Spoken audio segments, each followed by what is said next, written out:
Hey, it's the Scotch Test Dummies. What are we bringing, Bruno? Orphan Barrel, the gifted horse. Orphan Barrel Gifted Horse. Or should it be the gifted Broncos? Well, that was a gift. Thank you, defense. Thank you, defense. Von Miller. Woohoo. Oh, Denver Broncos.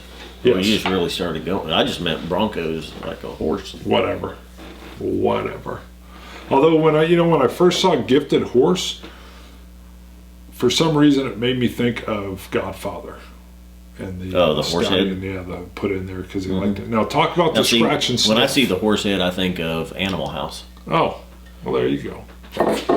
Same. Now scratch concept. and sniff. Who told us about this? Fred Minnick. Fred Minnick. Yep. Love the Fred. He's got that book out. Twitter. Called On Twitter, we tweeted out Curious. a picture, and he said, "Hey, that's a scratch and sniff label," and I He thought he knows was what's pulling going my on. toe. Pulling your I toe. thought he was pulling my big toe. I thought he was pulling your elbow. It is scratch and sniff. By the way, how far have you gotten with his book, Bourbon Curious? Just page 90. Page 90. That's pretty good. Pretty Somewhere good. there. We're learning. I get a Great it's like book. a barnyard leather, horse leather. So by smell. barnyard, you're smelling horse apples. Yes, horse apples. Little green horse apples. All right, so This was new into our liquor store. I was in there, I want to say just 2 weekends ago. 2 weekends ago. And they were like, "Hey, we got this in if you want it."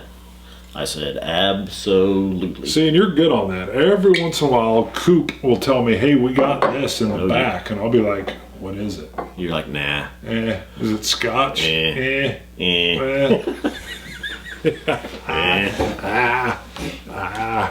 Let me get my. All right. Let me get my. You got any Lafroy cash strength Jim in Beam. here? You got some Jim Beam I can get. You got any new wild turkey expressions? Okay, so Orphan Barrel. Yes. For if you drink Scotch, you know of Compass Box. Yes, you do. And they source all these different parcels, these lost parcels. They find these barrels of whiskey sitting around, and they blend them and they put them together and create this mythical, like creature. Scotch gods. So Like Orphan Barrel is like the a Pegasus, a winged horse. That's right. Sorry. Or a griffin. Yeah. Very nice. Similar to Compass Box is the American Orphan Barrel. Yes. And they're good at sourcing these old parcels, these old casks, finding whiskey. In this case, similar to Wild Turkey's Forgiven. Oh, you said it. Wild turkey. Oh, yeah. Ding. Like 2 drops of pee came out. Huh? Ding. Yeah, I got a little excited. With the gifted horse, with Wild Turkey Forgiven, what happened supposedly was Jimmy, one of the distillers, was drinking something, and he accidentally combined rye whiskey with bourbon whiskey. Yeah, he had an accident. So instead of throwing it away, they thought, let's put it out and let's see what happens. And people loved it. We tried it. It was good.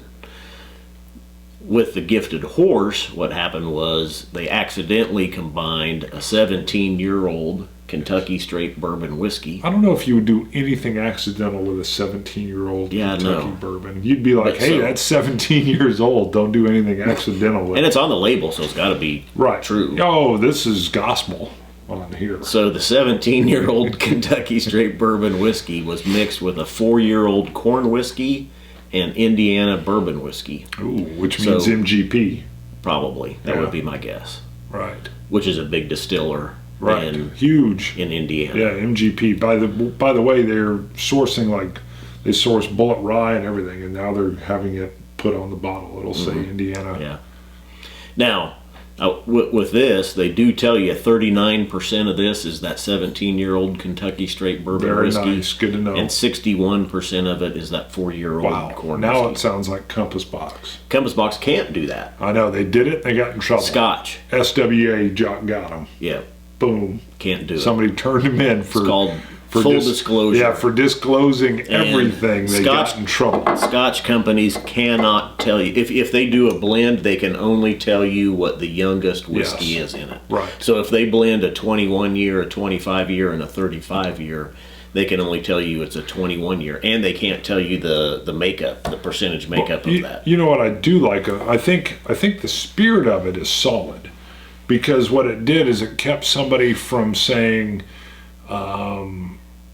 hey, we've got a 2-year-old, all right, and a 19-year-old, and then calling it a 19-year-old whiskey, and maybe 5% of it is 19 years old.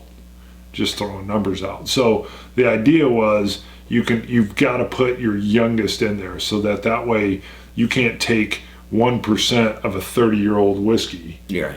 add it in, and then call it a 30-year-old whiskey. So I think the spirit of the law was great. Yes. But there needs to be like an asterisk, unless you disclose everything in there, and then you can put it all on there. Yeah, and that's what. Because that makes sense. And that's what Compass Box got in trouble, because They put had it a all couple on. last year, and they said it's 30% Right. of a 34-year-old whiskey, and it's 20% of a 45-year-old, and it's 15% of a 27-year-old, and they said, "Whoa!" Now I did hear kind of a you can middle of only the road. use the 27. I heard a middle of the road where a guy was saying a lot of companies, they can't put that on the bottle, but they put that on their website. So yeah, you got to go to another source, but they do full disclosure on their website under their bottle.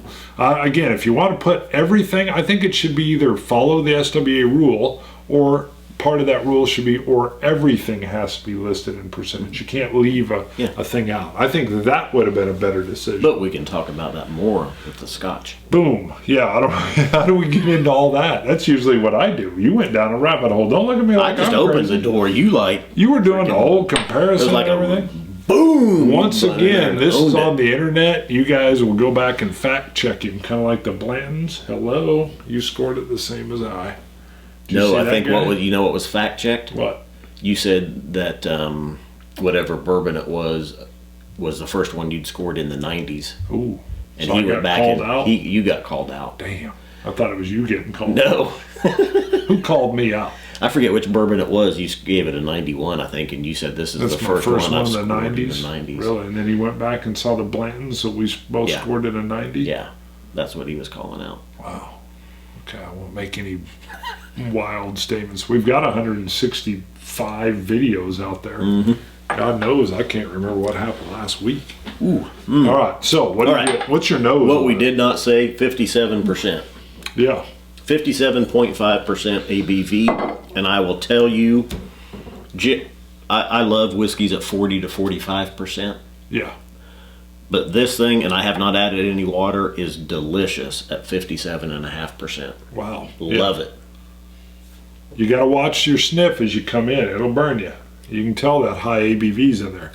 Now, I actually, get- I just took a sip. I didn't realize that we hadn't even talked about our nosy Yeah. notes, but we've already sampled this. We've taken some of the bottles already gone, so we have our notes.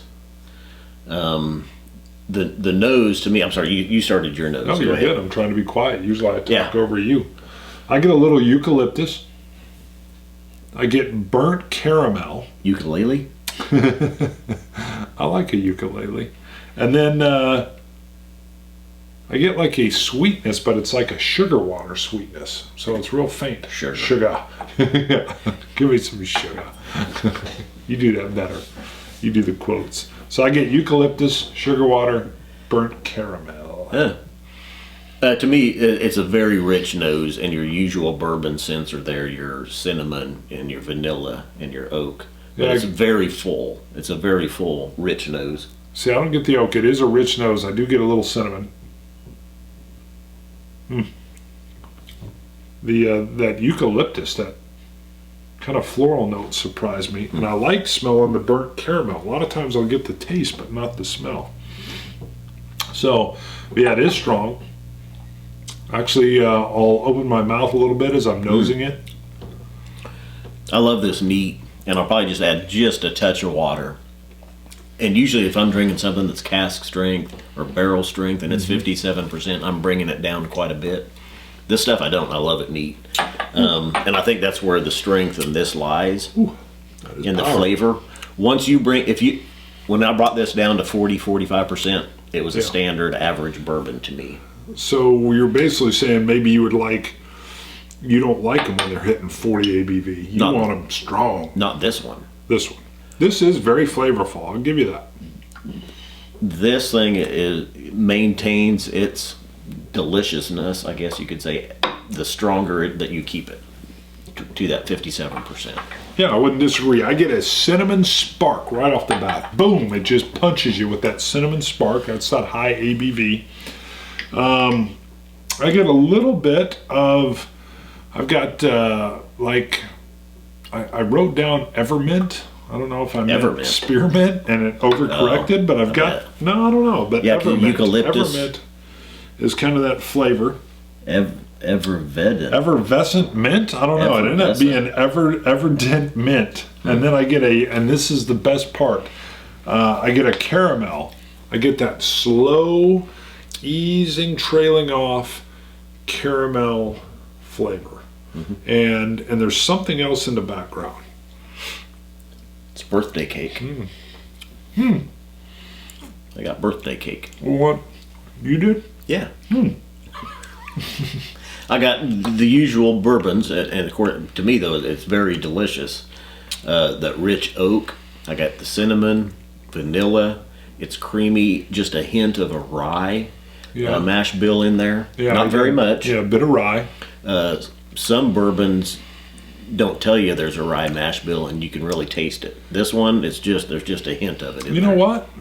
It is that creaminess. It's that it's kind of that butter frosting on a birthday cake. It's not the Cool Whip kind. It's the buttercream frosting at the end. You're right. Yep. You're exactly right. That's what I couldn't peg down. It's at the end. That is the birthday cake. Yep. Huh. Well, thank you very much. Because I couldn't peg what was at the end. And you're right, it's the buttercream, that thick icing that I loved as a child, and I never understood why the adults would carve it off, and then I'd go eat it. Oh, yeah. That's still the best part of the cake, if you ask me, is the frosting. I've told into the old person again. I like the cake better than the frosting. Yeah, I'll shove off that big thing. You can have frosting without the cake, but you can't have cake without the frosting. I like cornbread. Cornbread? It's kind of a cake. The F does that got to do with birthday cake? It's a I love cornbread with honey. Just saying. That's good. And there's no frosting involved there. That's not cake. It's kind of a cake. It's pretty much cake. Anybody think it's a cake? Put it in the comments. If you think cornbread's kind of a cake. I think cornbread's more of a cake than a bread. I always wondered why it wasn't called corn cake. It doesn't roll as well. I don't think it's really a bread. It's a bread. It doesn't rise. If you think they've misnamed cornbread and it should be called corn cake, you let me know. Because I think it should be called corn cake. Ooh, what is that? What kind of score are you giving that? What is it? You calling what my score is or something? Here's my deal.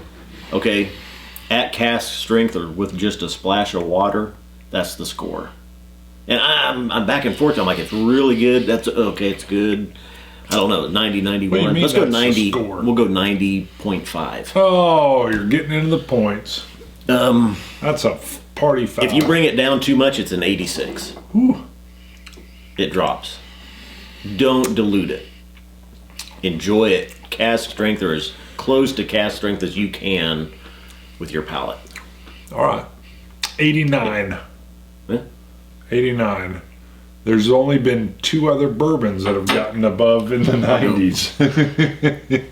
And what were my 2 bourbons? Bland's, and what was the other one that I got? I think it was it the George Stagg? Did you give it a 91? 91? The Buffalo Trace Antique Collection? I don't think so. I would imagine. I don't know. Someone out there burned me and said it's the internet. They went and checked my scores. All right, I'll go with just a 90. It's hitting us right. What did I said 89, didn't I? Yeah. Yeah, 89. It is delicious, so you're right. What was the price point? Did you say? Our liquor store had it. No, our liquor store had it for 60. Oh. I was in another liquor store across town though that a couple days later they had it for 100. Woo. No. 60, yes. 100.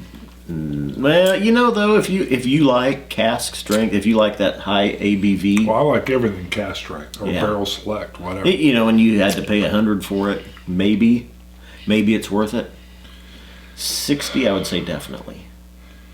You know, the high skyrocketing prices of bourbons, man. I keep hearing all these tales. We came into bourbons too late. Keep hearing these tales where this would have cost you like $28. Well, how many people have we heard? We did the Van Winkle 12-year. Right. And how many people have we heard from that say they used to see that sitting on the shelves?